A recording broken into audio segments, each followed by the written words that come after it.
For this there is, as I believe, no cure but patient persistence in a rule of life. But this dryness hath its virtue, in that thereby the soul is purged of those things that impeach the will. For when the drought is altogether perfect, then is it certain that by no means can the soul be satisfied, save by the accomplishment of the great work. And this is in strong souls a stimulus to the will. It is the furnace of thirst that burneth up all dross within us. But to each act of will is a particular dryness corresponding. And as love increaseth within you, so doth the torment of his absence. Be this also unto you for a consolation in the ordeal. Moreover, the more fierce the plague of impotence, the more swiftly and suddenly is it wont to abate. Here is the method of love and meditation.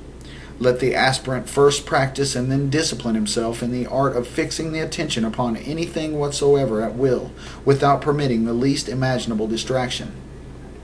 Let him also practice the art of the analysis of ideas, and that of refusing to allow the mind its natural reaction to them, pleasant or unpleasant, thus fixing himself in simplicity and indifference. These things being achieved in their ripe season, be it known to you that all ideas will have become equal to your apprehension, since each is simple and each indifferent, any one of them remaining in the mind at will without stirring or striving, or tending to pass on to any other. But each idea will possess one special quality common to all, this, that no one of any of them is the self, inasmuch as it is perceived by the self as something opposite. When this is thorough and profound in the impact of its realization, then is the moment for the aspirant to direct his will to love upon it, so that his whole consciousness findeth focus upon that one idea. And at the first it may be fixed and dead, or lightly held.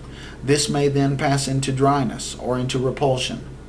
Then at last, by pure persistence in that act of will to love, shall love himself arise, as a bird, as a flame, as a song, and the whole soul shall wing a fiery path of music into the ultimate heaven of possession. Now in this method there are many roads and ways, some simple and direct, some hidden and mysterious, even as it is with human love, whereof no man hath made so much as the first sketches for a map. For love is infinite in diversity, even as are the stars. For this cause do I leave love himself master in the heart of every one of you, for he shall teach you rightly, if you but serve him with diligence and devotion, even to abandonment. Nor shall you take umbrage or surprise at the strange pranks that he shall play, for he is a wayward boy and wanton, wise in the wiles of Aphrodite our lady, his sweet mother, and all his jests and cruelties are spices in a confection cunning as no art may match. Rejoice therefore in all his play, not remitting in any wise your own ardour, but glowing with the sting of his whips, and making of laughter itself a sacrament adjuvant to love, even as in the wine of Rheims is sparkle and bite, like as they were to ministers to the high priest of its intoxication. It is also fit that I write to you of the importance of purity in love. Now this matter concerneth not in any wise the object or the method of the practice. The one thing essential is that no alien element should intrude. And this is of most particular pertinence to the aspirant in that primary and mundane aspect of his work wherein he establisheth himself in the method through his natural affections. For know that all things are masks or symbols of the one truth, and nature serveth always to point out the higher perfection under the veil of the lower perfection. So then all the art and craft of human love shall serve you as an hieroglyphic. For it is written that that which is above is like that which is below, and that which is below is like that which is above. Therefore also doth it behove you to take well heed, lest in any manner you fail in this business of purity. For though each act is to be complete on its own plane, and no influence of any other plane is to be brought in for interference or admixture, for that such is all impurity, yet each act should be in itself so complete and perfect that it is a mirror of the perfection of every other plane, and thereby becometh partaker of the pure light of the highest. Also, since all acts are to be acts of will and freedom on every plane, all planes are in reality but one.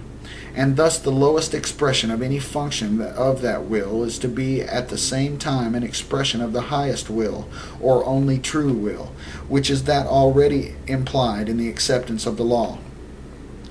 Be it also well understood of you, that it is not necessary or right to shut off natural activity of any kind, as certain false folk, eunuchs of the Spirit, most foully teach, to the destruction of many.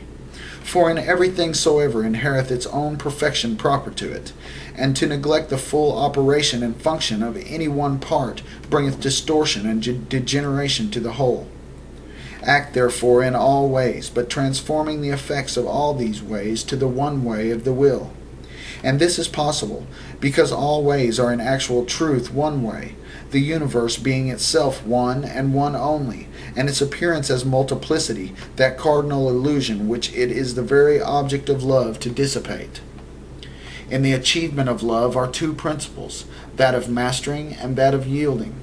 But the nature of these is hard to explain, for they are subtle, and are best taught by love himself in the course of the operations. But it is to be said generally that the choice of one formula or the other is automatic, being the work of that inmost will which is alive within you.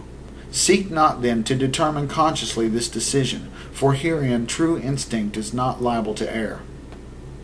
But now I end without further words, for in our holy books are written many details of the actual practices of love, and those are the best and truest, which are most subtly written in symbol and image, especially in tragedy and comedy. For the whole nature of these things is in this kind, life itself being but the fruit of the flower of love. It is then of life that I must needs now write to you, seeing that by every act of will and love you are creating it, a quintessence more mysterious and joyous than you deem. For this which men call life is but a shadow of that true life, your birthright, and the gift of the law of Thelema. Love is the law. Love under will.